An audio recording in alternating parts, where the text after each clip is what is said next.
உள்ளே வெளியே விளையாண்டுக்கிட்டு இருக்காங்கல்ல அப்பாவும் மௌன. நான் வீட்டுக்குள்ளதான் உட்கார்ந்து இருந்தேன். திடீர்னு பாரத மாதாக்கு சேன்னு ஒரு கோஷம் போட்டுக்கிட்டு ஒரு கும்பல் வந்தாங்க. பாமகவை பாஜகவிடமிருந்து காப்பாற்றுவதுதான் இப்ப அவர் நடத்துற போராட்டம். தாவேக்காவை தூக்கி உள்ள வச்சா ஜெயிச்சிடலாம் அப்படின்னு ஒரு கணக்கு போடுறாங்கல்ல. பாமக அதிகாரத்திற்கு வர முடியாது, நேரடியான அதிகாரத்திற்கு வர முடியாது, அது தெரிஞ்ச விஷயம். அமித்ஷா எடப்பாடிக்கு கட்டாயத்தாலி கட்டிட்டு போயிட்டாரு. கொள்கை எதிரி பாஜக, அரசியல் எதிரி திமுக. இந்த பக்கம் மோடி போட்டோம், இந்த பக்கம் ரஜினி போட்டோம். தன்னை விட ஒரு எளிமையா இருக்கக்கூடிய ஒருத்தனை போய் அடிக்கணும்னு நினைக்கிறது இருக்குல்ல, அதுவே கோழைத்தனம். முதல்ல ஏப்ரல் மாசம் 14ஆம் தேதி துக்ளக் விழா நடக்கும் பாருங்க. இப்ப நம்ம பேசுறத பூரா குருமூர்த்தி பேசுவார் பாருங்க. நான் யார் தெரியுமா? வணக்கம் நேயர்களே, இது ஷர்மிளா டாக்கீஸ். நான் உங்கள் டாக்டர் ஷர்மிளா. இன்னைக்கு நம்மளோட சிறப்பு விருந்தினரா இணைஞ்சிருக்கிறாரு அரசியல் விமர்சகர் திரு சூர்யா சேவியர் அவர்கள். வணக்கம் தோழர். வணக்கம். வணக்கம் டாக்டர். வணக்கம். நீங்க சொல்றீங்க இல்லையா, சாதிய ரீதியான ஒரு அரசியலை இவங்க கையில எடுக்கிறாங்க மக்களை பிளவுபடுத்த அப்படின்னு. இதை ஒட்டி பாமகவில் நடக்கக்கூடிய பிரச்சனையும் இப்ப நாளுக்கு நாள் அதிகரிச்சுட்டு இருக்கு அப்படிங்கறத பாக்குறோம். ஒரு பக்கம் பாமகவில் இருக்கக்கூடிய பிரச்சனைக்கு திமுக தான் காரணம் அப்படின்னு நிறைய பேர் சமூக வலைதளங்கள்ல பதிவுகள் போடுறாங்க. இன்னொரு பக்கம் ராமதாஸ் அதை மறுக்கிறார். திமுக பாமக கூட்டணியில இல்லாமே இன்னைக்கு பல தேர்தல்கள்ல வெற்றி பெற்றிருக்கிறாங்க அப்படிங்கறத நம்ம பாக்குறோம். இப்படிப்பட்ட ஒரு சூழ்நிலையில் தான் இப்போ அன்புமணி டெல்லியில போய் டேரா போட்டு இருக்கிறாரு, நட்டாவை சந்திக்க போறாரு, அமித்ஷாவை சந்திக்க போறாரு அப்படிங்கிற செய்திகள் வருது. பாமகவுடைய வாக்கு வங்கியை குறிவைப்பது யார், ஏன், எதற்காக? நீங்க நடக்கக்கூடிய விஷயங்கள் அப்பாவுக்கும் மகனுக்கும் ஒரு சண்டை, ஈகோ பிரச்சனை, அதெல்லாம் ஒரு புண்ணாக்கும் கிடையாது. ஒரு விஷயத்த ராமதாஸ் அவர்கள் தொடர்ந்து பேசிட்டு இருந்ததுல நான் ஒரு விஷயத்த பார்த்தேன். நான் வீட்டுக்குள்ளதான் உட்கார்ந்து இருந்தேன். திடீர்னு பாரத மாதாக்கு சேன்னு ஒரு கோஷம் போட்டுக்கிட்டு ஒரு கும்பல் வந்தாங்க. வந்தவங்க அவங்க பாட்டுக்கு சமயக்கட்டுக்குள்ள போனாங்க, அவங்க பாட்டுக்கு உட்காந்தாங்க, அவங்க பாட்டுக்கு சாப்பிட்டானுங்க, அவனுங்க பாட்டுக்கு ஒரு துண்டு இட்லி கூட வைக்காம எந்திரிச்சு போயிட்டாங்க அப்படின்னு ஒரு பேட்டி கொடுத்தாரு. ஞாபகம் இருக்கு அவங்களுக்கு? இப்பதான் அப்படி அவர் என்ன சொல்றாரு, அதுல நான் அதிமுகவோட தான் கூட்டு வைக்க சொன்னேன், இவன் போய் பாஜகவோட கூட்டு வச்சுட்டு அவன் பாட்டுக்கு காலையில வீட்டுக்குள்ள நுழையும் போதே ஜே ஜே ஜே ஜேன்னு உள்ள வந்தாங்க, சாப்பிட்டாங்க, அவன் பாட்டுக்கு போயிட்டானுங்க. இது எனக்கு அதுக்கு சம்பந்தம் இல்லை. நீங்க ஒரே ஒரு விஷயத்தை பிடிக்கணும். என்னன்னா 2024 நாடாளுமன்ற தேர்தல்ல என்ன நடந்ததுங்கிறத முதல்ல புரிஞ்சுக்கணும். இவர் எப்பயுமே என்னன்னா, தனக்கு இருக்கக்கூடிய வாக்கு சதவிகிதம், பாமக அதிகாரத்திற்கு வர முடியாது, நேரடியான அதிகாரத்திற்கு வர முடியாது, அது தெரிஞ்ச விஷயம். உளுந்தூர்பேட்டை டோல்கேட்டுக்கு அங்கிட்டு ஒரு வேலுக்கு ஆளு யாருன்னு தெரியாது. இதுதான் இங்க உள்ள நிலவரம். நீங்க இந்த பாமக கட்சி அப்படிங்கிறது அதனுடைய எல்லை உளுந்தூர்பேட்டை டோல்கேட்டு அப்படின்னு வச்சுக்கோங்களேன். நீங்க இதுக்கு அங்கிட்டு தெற்க வந்தீங்கன்னா, திருநெல்வேலிக்கு வந்தீங்கன்னா யாருக்கு தெரியும்? தெரியாது. அதுக்காக இங்க இருக்கக்கூடிய தேவரை, இந்த மாதிரி பிற்படுத்தப்பட்டவர்கள் எல்லாம் ஒண்ணு திரட்டி ஒரு மாநாடுலாம் அவர் நடத்தி தெரிஞ்சாரு. அவர் இதெல்லாம் நடத்தினார். இப்ப என்ன கேள்வி அப்படின்னா, இவர் மேல அன்புமணி மேல ஒரு வழக்கு இருக்கு. ஒரு வழக்கு இருக்கு. இது மருத்துவ முறைகேடு மத்திய பிரதேசத்துல ஒரு வழக்கு இருக்கு. இந்த வழக்குல பிஜேபி செய்யற வேலையெல்லாம் என்ன பண்ணுவான்னா, கூட இருக்கிறவங்க மேல எஃப்ஐஆர் போட்டு விட்டு அவன் பாட்டுக்கு அவுத்து விட்டுருவான். அவன் பாடு சுத்தி திரிவாங்க. சுத்தி திரியும் போது நீங்க பிஜேபி சொல்றதை கேட்கலைன்னா அந்த வழக்கு என்ன செஞ்சிருங்க, தூசி தட்டி தூக்கி ஆளை உள்ள அடைக்கிறதுக்கான வேலை. இப்ப நிறைய பேர் பிஜேபி கூட்டணியில இருக்கிற பூரா எஃப்ஐஆர் வாங்கி சுத்தி திரிற ஆளுங்க தான். இந்த மாதிரி சுத்திக்கிட்டு இருக்கும் போது இதை மிரட்டி மிரட்டி இவர் எப்பயுமே என்ன பண்ணுவாருன்னா, தனக்கு இருக்கக்கூடிய வாக்கு சதம், செல்வாக்கு, இதை காசாக்குறதுக்கு ஒரு ஒரு முயற்சி பண்ணுவாரு. இவர் அதை எல்லாருமே சொல்லுவாங்க, எல்லாருமே சொல்லுவாங்க, இவர் பேரம் பேசுவாரு, வலுவான பேரம் பேசுவாரு, அது எல்லா வகையிலும் பேசுவாரு அப்படின்னு சொல்லிட்டு. போன நாடாளுமன்ற தேர்தலில் அந்த பேரம் பாஜக பலிக்கல. அது அப்படியே தூக்கி கொண்டு போய் இந்த வழக்கை வச்சு ஈடி கூட்டணியாக மாத்தி சேலம் மேடையில ஏத்தி 2 பேரும் ஈன்னு பல்ல காமிச்சு ஒரு போட்டோ எடுத்துட்டு விட்டுட்டானுங்க. இப்ப அதுல மிச்சம் பணம் இல்ல, ஒரு போட்டோ மட்டும் எடுத்தாங்க. மோடியை கட்டி பிடிச்ச மேனிக்கு ஒரு போட்டோ. இவருக்கு டென்ஷன் ஆயிட்டாரு. இப்ப என்னன்னா, இவர் கேட்கிற தொகுதியும் கிடைக்கல, இவர் கேட்கிற பணமும் கிடைக்கல, எதுவும் கிடைக்கல. அப்ப எதுக்கு வச்சு மிரட்டுற? அன்புமணியை வச்சு மிரட்டுற. அன்புமணியே இல்ல போ அப்படின்னு சொல்லியாச்சுன்னா, அப்ப இவர் என்ன முடிவுக்கு வர்றாருன்னா, பாமகவை காப்பாத்துறது, பிஜேபி இருந்து காப்பாத்துறதுன்னு ஒரு முடிவுக்கு வர்றாரு. பாமகங்கிற கட்சியை தன் கண்ட்ரோல்ல வச்சு கொள்வது, பாமகங்கிற கட்சி பாஜகவிடம் கரைந்து விடக் கூடாது. அப்படிங்கும்போது அதிமுகவே கரையும் போது பாமக என்ன ஆகும்? பாமகவும் கரையும். அப்ப இவர் என்ன ஸ்டாண்ட் எடுக்கிறாருன்னா, பாமகவை பாஜகவிடமிருந்து காப்பாற்றுவதுதான் இப்ப அவர் நடத்துற போராட்டம். அன்புமணிட்ட இருந்து காப்பாத்துற போராட்டம் இல்ல. இவர் அவரை நீக்குவாரு, அவர் இவரை நீக்குவாரு, இவர் இவரை நீக்குவாரு, அவரை இவர் நீக்குவாரு, இவர் சேர்ப்பாரு, அவர் நீக்குவாரு. உள்ளே வெளியே விளையாண்டுட்டு இருக்காங்கல்ல அப்பாவும் மௌனம். ஒரே ஒரு வேலையை செய்ய வேண்டியது ராமதாஸ். அவர் என்ன செஞ்சிருக்கணும் தெரியுமா? உடனே ஒரே ஒரு வேலை, அன்புமணியை தலைவர்ல இருந்து நீக்கிறேன்னு சொல்றாரா? சொல்ல மாட்டாரு. அந்த ஒரு பாயிண்ட்டுக்கு மட்டும் வரவே மாட்டாரு. அவரு நான் இவரை தூக்கி நீக்கிறேன்னு சொல்லுவாரா? சொல்ல மாட்டார். அப்ப 2 பேரும் என்ன பண்றாங்கன்னா, இதுல 10 முட்டா பயல்களை ஒண்ணு சேர்த்து ஒரு செட்டப் பண்ணி வச்ச குருமூர்த்திக்கு பயம் வந்துருச்சு. ஆகா இடையிலேயே அப்பா மௌனம் உடைக்கிறாங்களே அப்படின்ட்டு விழுந்தடிச்சு ஓடியாந்து, நீங்க இது பூரா நான் சொல்றது பூரா நான் முன்னாடியே சொன்னேன். அதாவது ஓபிஎஸ் தர்மயுத்தம் நடத்தும் போது இது குருமூர்த்தி வீட்டு பிளானிங்னு நான் முதல்ல சொன்னேன். நான் ஆரம்பத்திலே சொன்னேன். கடைசி அதை அவரே ஒத்துக்கிட்டாரு. இப்பயுமே என்ன நான் சொல்றேன் தெரியுமா? தேர்தல் வரப்போகுது பத்தியில மே மாசம், ஏப்ரல் மாசம் 14ஆம் தேதி துக்குளக்கு விழா நடக்கும் பாருங்க. இப்ப நம்ம பேசுறத பூரா குருமூர்த்தி பேசுவார் பாருங்க. நான் யார் தெரியுமா? நான் அப்பனுக்கும் அவனுக்குமே சண்டையை உருவாக்கி விட்டவன். நம்ம சசிகலாவா இருந்தாலும் சாக்கடையா இருந்தாலும் சாக்கடையாலையும் ஊத்தி அணைக்கணும். இப்படி எல்லாம் அந்த ஆளு அகம்பாவத்துக்கு பேசிட்டு நிப்பான் அந்த மேடையில. அதே இது இந்த ஏப்ரல் 14 நடக்கலாம், இல்லாட்டினா அடுத்த ஏப்ரல் 14 நடக்கலாம், ஏதோ ஒண்ணு நடக்கலாம். ஆனா என்ன சொல்ல அவர் தான் சொன்னார்ல, இந்த பக்கம் மோடி போட்டோம், இந்த பக்கம் ரஜினி போட்டோம், 2 அரசு அலுவலகங்கள்ல மாட்டிருந்தா தமிழ்நாட்டுல சூழ்நிலையே மாறிடும் அப்படின்னு அந்த ஆள் பேசினா ஞாபகம் இருக்கா உங்களுக்கு? அந்த ஆளுதான், அந்த பார்ட்டி தான் இப்ப எல்லா வேலையும் செஞ்சுக்கிட்டு இருக்கிற ஆளு. ஏன்னா அமித்ஷா அவர் வீட்டுல போய் தான் ஆசீர்வாதம் வாங்கிட்டு தான் தமிழ்நாட்டுல ஆபரேஷனை ஸ்டார்ட் பண்ணுது. நீங்க எடப்பாடி உட்கார்ந்து இருந்ததை பாத்தீங்களா? அந்த வேண்டாத பொண்ணு தாலி கட்டுறதுக்கு முன்னாடி அப்படியே மூஞ்சியை தூக்கிக்கிட்டு உட்கார்ந்து இருக்க பத்தியலா? அந்த வகையில பாத்தீங்கன்னா அமித்ஷா எடப்பாடிக்கு கட்டாய தாலி கட்டிட்டு போயிட்டாரு. கட்டாயத்தை உண்மையிலே அமித்ஷா மேல வன்கொடுமை சட்டத்துல நடவடிக்கை எடுக்கணும். ஏன்னா அப்படித்தான் எடப்பாடி உட்கார்ந்து இருந்தார், இப்படியே உட்கார்ந்து இருந்தார். கட்டாய தாலி கட்டின ஆள் தானே. இப்ப கட்டாயமா தானே, அதுதானே திருமாவளவன் சொல்றாரு. அது இணைக்கப்பட்டிருக்கிறது, பிணைக்கவில்லை அப்படிங்கிறதுக்கு அர்த்தம் என்னது? அதான் நீங்க புடிச்சு உட்கார வச்சு கட்டாயமா தாலியை கட்டிட்டு எந்திரிச்சு போயிட்டாங்க. சரி எந்திரிச்சு போடிய, தாலி கட்டினவன் தான் பொண்டாட்டினாவது சொல்லணும்ல. இல்ல, அதிமுக இருக்கிற வேற ஒரு ஆளு எங்களுக்கு பொண்டாட்டி ஒரு ஆள் இருக்கா நீங்க பேசிக்கிட்டு இருந்தாண்டா, எவ்வளவு கேவலம் பாருங்க. அப்ப இவங்க என்ன பண்றானுங்கன்னா, நீங்க மிரட்டுவது அப்படித்தான் பாமகவை பாஜக கபலீகரம் செய்துவிடக் கூடாது, தங்களுடைய அந்த அந்த பேரத்தை நிலைத்து நிற்க வைக்கணும் அப்படிங்கிறது தான் ராமதாஸ் அவர்கள் எடுக்கக்கூடிய முயற்சி. அப்ப அன்புமணியும் ராமதாஸ் 2 பேரும் பாசப்பிணைப்போட இருந்தா அன்புமணியை கைது பண்ணிடுவாங்க. அப்பாவும் மௌனம் 2 பேரும் பிரிஞ்சு இருக்கிற மாதிரி போட்டு ஆக்ட் போட்டு அடி கட்டின்னு தூள். அதாவது பிஜேபி ஒரு ஸ்கெட்ச் போட்டான்ல, அந்த ஸ்கெட்சை இவங்க 2 பேரும் காலி பண்ணிட்டாங்க. யாரு? ராமதாஸ் அன்புமணியும் காலி பண்ணிட்டாங்க. டேய், உங்களுக்கு முன்னாடி நாங்க எவ்வளவு ஸ்கெட்ச் போட்டவங்க, எங்களுக்கே ஸ்கெட்ச் போட்டுறியா அப்படின்னு இந்த பிஜேபிக்கும் பாமகவுக்கும் நடக்கக்கூடிய யுத்தம் தான் அன்புமணி ராமதாஸ் யுத்தமாக காட்டப்படுகிறது. வேற ஒண்ணுமே கிடையாது அதுல. ஏன்னா பாமக ஒரு அதிகாரத்திற்கு நேரடியாக முதலமைச்சராக ஆவதற்கான வாய்ப்பற்ற ஒரு கட்சி ஒன்று. இரண்டாவது, அந்த கட்சி நீங்க ஒரு தனக்கு இருக்கக்கூடிய ஒரு குறிப்பிட்ட பகுதியினுடைய செல்வாக்கை காசாக மாத்துறது அல்ல, ஏதோ ஒன்னாக அது மாத்தும், அவ்வளவுதான். அந்த மாத்தக்கூடிய பேரம் பலிக்கல போன தேர்தல்ல. அப்ப 2 பேரும் என்ன செய்யறாங்க? இப்ப நீங்க தமிழ்நாட்டுல ராமதாஸோ இல்லாட்டி அன்புமணியோ முதலமைச்சராக போறாங்களா? இல்ல இல்ல.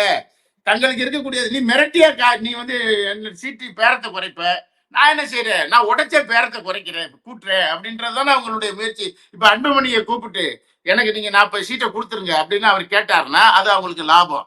இல்ல 30 சீட்டு கேட்டா லாபம். இப்ப நீங்க கூட்டணி இவங்க எப்படி பேசி முடிக்க போறாங்கன்னு பாருங்க. எனக்கு தெரிஞ்ச அதிமுகவை அவுத்து விட்டுருவாங்கன்னு தான் நான் நினைக்கிறேன்.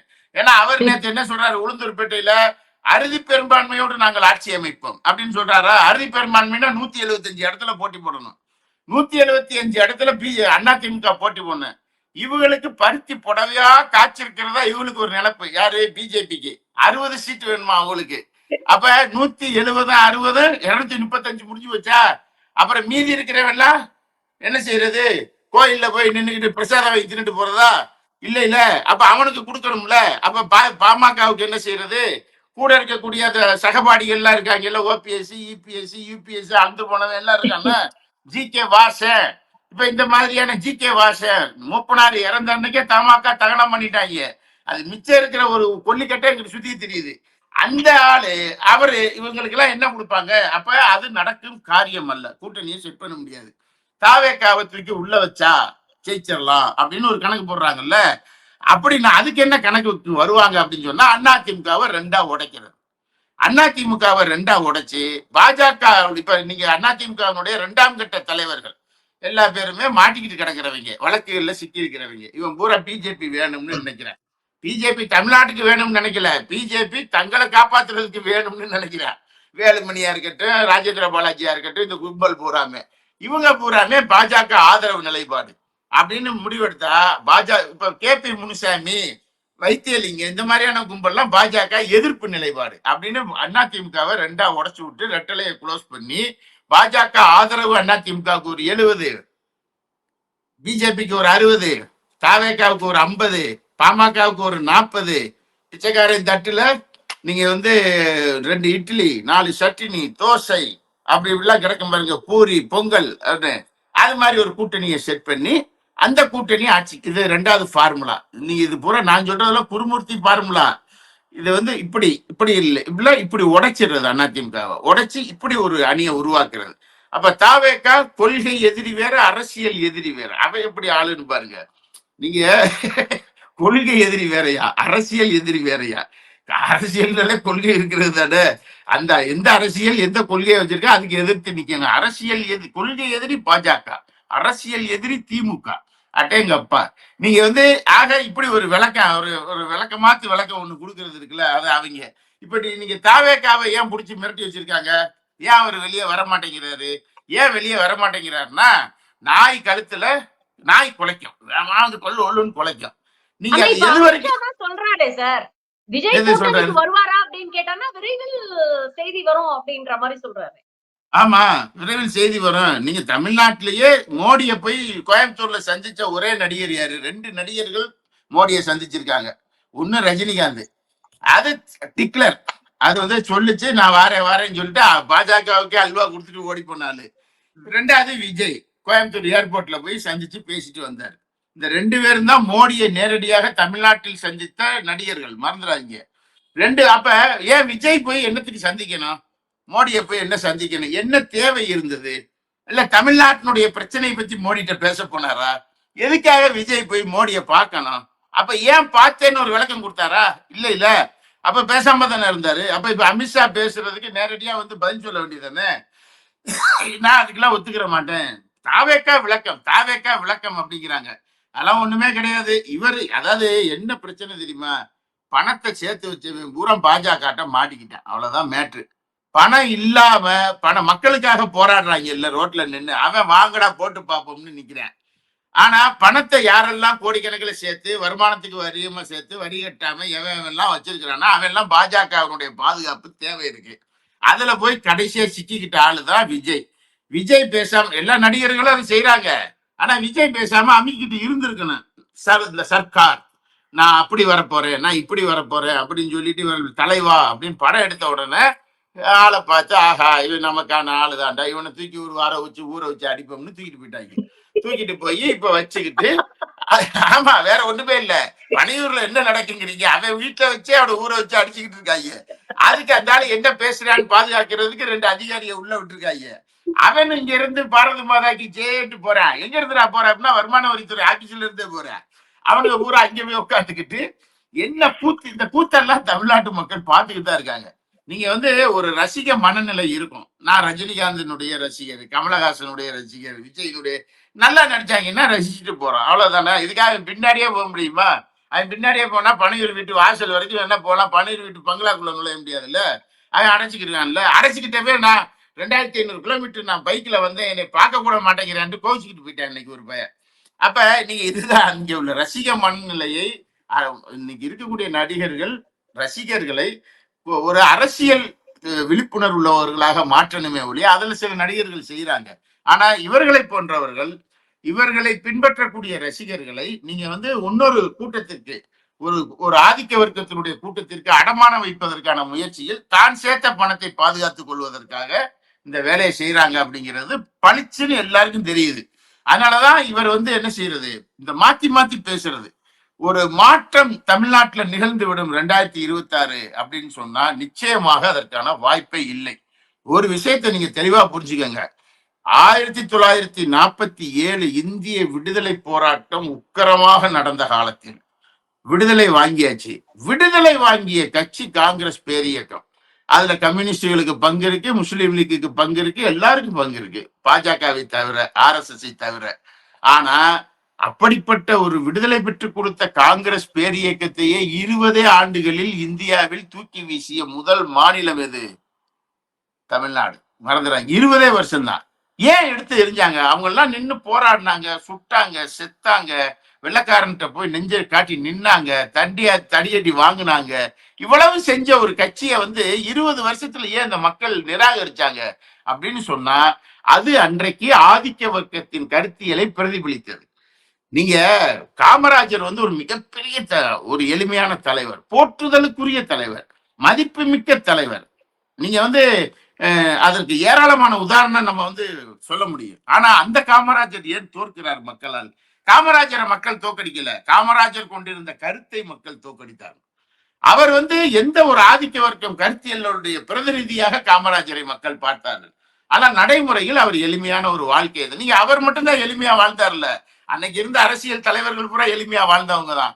இந்தியாவிலேயே ஒரு முதலமைச்சர் தெருமுனையில வீடு வச்சு வாழ்ந்தவர் கருணாநிதி தான், கலைஞர் தான், கோபாலபுரம். நீங்க எல்லாம் பெரிய பங்களா, தோட்டம். இப்ப பனையூர் பங்களாக்குள்ளதானே விஜய் இருக்காரு. ஆனா கலைஞர் எங்க இருந்தாரு? கோபாலபுரத்துல தெருமுக்குள்ள பைக்ல எல்லா பேரும் ஆகுது வழியா போலாமே, சுத்தலாமே. அப்படித்தானே ஒரு முதலமைச்சர் இருந்தாரு. அப்ப அப்படி தெருமுனையில் ஒரு வீட்டுல குடியிருந்த முதலமைச்சரை தமிழ்நாடு கண்டிருக்கிறது. அன்னைக்கு எல்லாருமே அப்படித்தான் என்ன செஞ்சாங்க, இருந்தாங்க. அப்ப இருந்தாங்க, இருக்கணும், அப்படித்தான் இருக்கணும். ஒரு மக்கள் பிரதிநிதிகள் அப்படித்தான் இருக்கணும் அப்படிங்கிற பார்வை தமிழ்நாட்டிற்கு உண்டு. காமராஜர் அப்படித்தான் என்ன செஞ்சாரு, அவர் வெற்றி வாய்ப்பை இழந்தார். அப்ப காங்கிரஸ் பேரியக்கம் அதற்கு பின்னாடி தன்னை என்ன செய்தது, மறுபரிசீலனைக்கு உட்படுத்துகிறது. நம்ம ஏன் ராகுல் காந்தி சொல்றாரு, நீங்க என்னதான் தலையில நின்னாலும் தமிழ்நாட்டுக்காரங்களை நீங்க ஆள முடியாதுன்னா, ஏன்னா அவருக்கு அனுபவம் பேசுது. அப்ப ஏன் ஆள முடியாது அப்படின்னு அவர் சொல்றாருன்னா, இப்ப காங்கிரஸ்ல ராகுல் காந்தி அவர் மாத்துறாரு. அன்னைக்கு இருந்த காங்கிரசினுடைய அந்த கொள்கை நிலைப்பாடுகளை மாற்றி இன்னைக்கு அவர் RSSக்கு எதிராக, ஆதிக்க சிந்தனைக்கு எதிராக, மதவெறிக்கு எதிராக, எல்லாவற்றுக்கும் இன்னைக்கு ஒற்றை ஆட்சி அப்படிங்கிறதுக்கு எதிராக, மாநில நலன் சார்ந்ததற்கு ஆதரவாக இன்னைக்கு ராகுல் காந்தி பேசுறாருன்னா அது காங்கிரஸ் பேரியக்கத்தினுடைய குரல் தான். அப்படித்தானே அவர் பேசுறாரு. ஆனா இந்த குரல் அன்றைக்கு காங்கிரஸ் குரல் அல்ல. எனவேதான் அது 67 வீழ்ந்தது. 67 ஆட்சி என்பது தமிழ்நாட்டுல ஒரு மிக ஆதிக்க வர்க்கத்தை வீழ்த்துவது. அது நீங்க ஒரு சம்பவம் நடந்துச்சுங்க, ஒரு லாக்அப் டெத் நடந்துருச்சு, பதட்டப்படுறாங்க. தமிழ்நாட்டில் இருக்கக்கூடிய ஜனங்கள்ல இருந்து, ஆட்சியாளர்கள் இருந்து எல்லாரும் பதட்டப்படுறாங்க. நடந்திருக்க கூடாத ஒரு சம்பவம். நிச்சயமாக அது ஒரு லாக்அப் டெத் அப்படிங்கிறத நம்ம ஏற்றுக்கொள்ளவே முடியாது. அது என்னவா இருந்தாலும் சரி, எந்த ஆட்சியா இருந்தாலும் ஏத்துக்கிற முடியாது. அது சரி செய்யப்பட வேண்டும். ஆனால் ஒரு முதலமைச்சர் உடனடியாக என்ன செய்யறாரு, கூட்டத்தை கூட்டுறாரு. எனக்கு நல்லா ஞாபகம் இருக்குங்க, நாங்குநேரின்னு இங்க இருந்து நான் உட்கார்ந்து பேசுற இடத்துல இருந்து 20 கிலோமீட்டர்ல நாங்குநேரின்னு ஒரு ஊர் இருக்கு. அந்த ஊர்ல ஒரு பையன் லாக்அப் டெத்து. எனக்கு தெரியும் 96 ஜெயலலிதா கவர்மெண்ட், 94ன்னு நினைக்கிறேன். நான் இங்க இருந்து ஓடுறேன் பாளையங்கோட்டையில இருந்து. அந்த பையன் லாக்அப் டெத்து, இறந்து போயிட்டான். இறந்தா நாங்க போய் நின்று நாங்குநேரி போலீஸ் ஸ்டேஷன் முன்னாடி போராடுறோம். அந்த உடனடியா ஜெயலலிதா அம்மா என்ன பண்ணாங்க தெரியுமா, ஒரு மாசம் கழிச்சு அந்த லாக்அப் டெத் நடந்துச்சுல, அந்த இன்ஸ்பெக்டருக்கு டிஎஸ்பியா ப்ரமோஷன் கொடுத்தாங்க. அந்த அம்மா யாராச்சும் ஒருத்தர் போலீஸ் ஸ்டேஷன்ல ரேப் பண்ணிட்டான்னா உடனே டிஎஸ்பி, எஸ்பி ஆக்கிற அந்த அம்மா. அப்படித்தான் பண்ணிக்கிட்டு இருந்தாங்க அந்த அம்மா. நீங்க அதே போல கலைஞரை கைது பண்ண போன ஆள் இருக்கான்ல, அவன் திருநெல்வேலியில இருந்தாரு. அதாவது யாரெல்லாம் காவல்துறையில் அக்கிரமங்கள் செய்தார்களோ அவர்களுக்கெல்லாம் பதவி உயர்வுகளை கொடுத்தது யாரு? அதிமுக ஆட்சியில நடந்தது. அதுக்கு ஏராளமான ஐஸ் ஹவுஸ்ல ஒருத்தனை கொண்டாங்க. அப்பெல்லாம் நான் இளைஞர் அமைப்பினுடைய லீடரா இருந்தோம். நாங்க தமிழ்நாட்டுல காவல்துறை மரணங்களுக்கு எதிராக பெரிய போராட்டங்களை நடத்தியிருக்கோம். ஆனா இப்போ திமுக மேலும் வைக்கிறாங்களே சார். இப்போ உதாரணத்துக்கு அருணா ஜெகதீசன் தலைமையில் தூத்துக்குடி துப்பாக்கிச்சூடு சம்பவத்துல இன்வால்வ் ஆக இருந்த அந்த காவலருக்கு இப்ப உயர் பதவி கொடுத்திருக்கிறாங்க. பல்வீர் சிங் மறுபடியும் பணியில சேர்ந்திருக்கிறாரு, அவரையும் மறுபடியும் பணியில சேர்த்திருக்கிறாங்கன்னு இதே குற்றச்சாட்டு இப்ப இருக்கக்கூடிய திமுக அரசு மீது வருது. அதாவது என்னன்னா, ஒரு குற்றம் நடந்த உடனே அதில் சம்பந்தப்பட்ட அதிகாரிகள் என்று யாரெல்லாம் காட்டப்படுகிறார்களோ அவர்கள் மீது துறை ரீதியான நடவடிக்கையை மேற்கொண்டு அவர்களே ஒரு 2-3 வருஷம் அவங்களை வச்சிருந்து அதுக்கு பின்னாடி அவங்க துறை ரீதியாக அவங்க அவர்களுடைய தவறுகள் என்னங்கிறத சரி செய்து அவங்க வர்றதுங்கிறது வேற. ஆனா நான் சொல்றது என்ன தெரியுமா? சம்பவம் நடக்கும், அடிச்சு கொன்னவே ஒரு இன்ஸ்பெக்டர். ஆனா அவனுக்கு 2வது மாசத்திலே டிஎஸ்பியா பதவி உயர்வு கொடுத்துரும் அந்த அம்மா. அப்படி இங்க நடக்கல. இன்னொன்னு 2011 இருந்து 2021 அதிமுக ஆட்சி காலம் நடந்த காலம் இருக்கு பாருங்களேன். இந்த காலத்தில் லாக்அப் டெத் 32 மறந்துடாதீங்க. ஆனா இப்ப அதுக்காக அதையும் இதையும் கம்பேர் பண்ணி இது குறைவு அது கூட அப்படிலாம் சொல்லக்கூடாது. தப்பு நடந்ததுதான் நடந்ததுதான். நீங்க இப்ப 2021 இருந்து இப்ப வரைக்கும் அந்த லாக்அப் டெத் நடந்திருக்குல்ல, 4 6 4 நினைக்கிறேன், 4 சம்பவங்கள் நடந்திருக்கு, 4 3 நடந்திருக்கு. ஆனா இதுக்கு உடனடியாக ஒரு முதலமைச்சர் கூட்டி துறை ரீதியான ஆட்களை கூட்டி இது எப்படி நடந்துச்சு, உடனடியாக காவல்துறை நடவடிக்கை எடுப்பது, கைது பண்ணுவது, சட்ட ரீதியாக பண்றது, இப்படிலாம் நடவடிக்கை இருக்குல்ல. இந்த நடவடிக்கைகள் இதற்கு முந்தைய ஆட்சியில் இல்லை. அதுக்காக இப்ப நடந்த அந்த கொலையை காவலர்கள் செய்த அயோக்கியத்தனத்தை நம்ம நியாயப்படுத்தி பேசவும் இல்லை. அது அது தடுக்கப்பட வேண்டும். அந்த இது நீங்க யாரா இருந்தாலும் காவல் நிலைய மரணம் என்பது ஏற்றுக்கொள்ள முடியாது. அப்ப அடித்து ஒருத்தனை விசாரணைக்கு கூட்டு போய் அடிச்சு கொள்றதுங்கிறது என்ன நியாயம்? அதுக்கு எவனுக்கு யாரு அந்த போலீஸ்காரனுக்கு அந்த அதிகாரத்தை எவன் கொடுத்தது? அவனை அடிக்கிறதுக்கு இவனுக்கு என்ன பவர் இருக்கு? ஒண்ணும் கிடையாது. அதுலயும் நீங்க உள்ள போய் பாத்தீங்கன்னா ஜாதிய திமிர் வேற இருக்கும். அதுல நீங்க இவன் என்ன சாதி இவன் என்ன சாதின்னு சொல்லி அடிக்கிற ஏற்பாடு இருக்குல்ல, இதெல்லாம் இருக்கும். நான் கேட்கிறேன், என்னைக்காவது ஒரு எந்த போலீஸ் ஸ்டேஷன்லயாவது ஒரு கண்டசா கார்ல போனவன் அல்ல ஒரு ஆடி கார்ல போனவன் அடித்து கொலை செய்யப்பட்ட சம்பவம் நடந்திருக்கா? எவனாவது செத்துருக்கானா? அங்க கிடைக்கிறது பூரா பைக்கும் ஓட்ட வண்டியும் இதுதான் கைப்பற்றணும்னு கிடக்கும்ல. ஆடிக்கார் கிடக்கா எங்கேயாவது? அயோக்கியத்தனமே பண்ணலையா? எவ்வளவு அயோக்கியத்தனம் பண்றானுங்க. பெரிய பெரிய பணம் வச்சிருக்கிறவன் சொல்லிட்டு அவனை போய் எளியவர்கள் மீதா நீ ஈஸியா கை வைப்பியா? காவல்துறை அதை யோசிக்கணும். எளியவர் மேல கை வைக்கிறது வீரமே கிடையாது. முதல்ல தன்னை விட ஒரு எளிமையா இருக்கக்கூடிய ஒருத்தனை போய் அடிக்கணும்னு நினைக்கிறது இருக்குல்ல, அதுவே கோழைத்தனம். முதல்ல அவன்கிட்ட தான் நீ உன் வீரத்தை காட்டுவியா? அது என்ன அயோக்கியத்தனம் நான் கேட்கிறேன். நீங்க யாரா இருந்தாலும் சரி, நீங்க காவல் நிலைய மரணம் என்பது எந்த ஆட்சியாக இருந்தாலும் ஏற்றுக்கொள்ள முடியாது. ஆனால் அதை கடந்த ஆட்சியாளர்கள், அதிமுக ஆட்சியாளர்கள் கையாண்ட விதம் என்ன, திமுக ஆட்சி கையாண்ட விதம் என்ன என்பதுதான் நம்ம பார்க்கணும். அந்த முதல்வர் சொன்னார், அவங்க நெஞ்சுவலி செத்திருப்பாங்க, சாத்தாங்குளத்துல நெஞ்சுவலி செத்திருப்பாங்கன்னு எடப்பாடி பழனிசாமி சொன்னார். அந்த இன்ஸ்பெக்டர் கடம்பூர் ராஜுங்கிற அமைச்சர் வீட்டுல இருந்தான்னு எல்லாரும் சொன்னாங்க. அந்த வீட்டுல இருந்தா ஓடி போனான். கோயில்பட்டியில வச்சுதான் கைது பண்ணாங்க அந்த இன்ஸ்பெக்டரை.